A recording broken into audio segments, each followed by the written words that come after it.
We're going to talk about his vacation, his golfing. 2 golf outings for the president cost $2.9 million. That alone is amazing. Should a president, the leader of the free world, be on a social network tweeting? No. He's kind of a celebrity president. He's kind of like Ryan Seacrest. This is a president who does not really know what he wants to do. He simply wants to be popular with everybody, every audience before which he stands. The president seems almost obsessed with cable TV, or am I wrong? This is a president who rules by executive authority, executive action. When he's not doing executive actions, he's out on the golf course. The president heads to Florida for a boys' weekend of golf. Yes, this president is the beneficiary of the vision and the action of his predecessor. The rule used to be a sitting president doesn't criticize his predecessor, especially by name. Has any president in your lifetime taken on this kind of tone, this kind of harshness, either towards his predecessor or towards a single media outlet? I have never seen this before.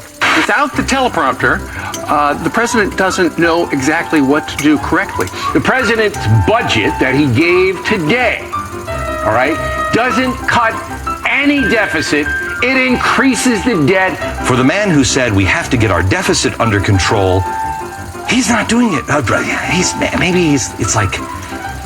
It's like golf, Mr. President. You play a lot of that. He's certainly not acting like the most transparent president in history, is he, Watt?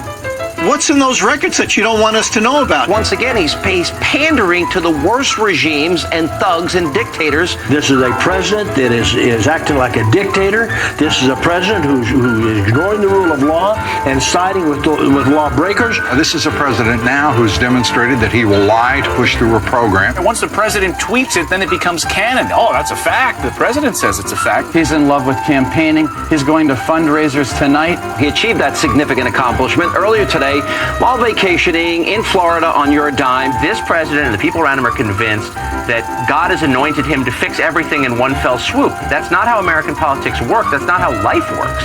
This is a president who has become known, I think, to the public as a blamer. He never makes any concessions.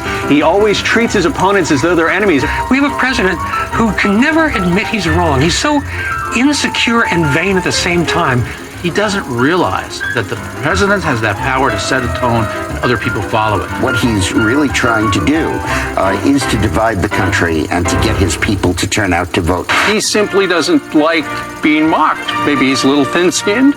I've been saying, Mr. President, put your pants on. Sit at the table, man up. Skip the trash talk. It only diminishes the office of the president. If you want to work with somebody, you don't call them names. This is a very quick and easy, cheap way to score political points, but it's a terrible, corrosive way for a president of the United States to govern a country. Why don't you talk in an aspirational way to people and be more positive and more uplifting? Mr. President, you need to stop acting like a schoolyard bully and start acting like the leader of the free world. Mr. President, everyone is laughing at us. You're like a schoolyard bully. No one's afraid of you. Putin sure as hell isn't.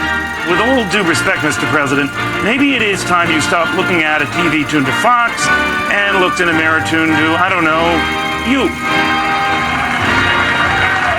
Thank you very much.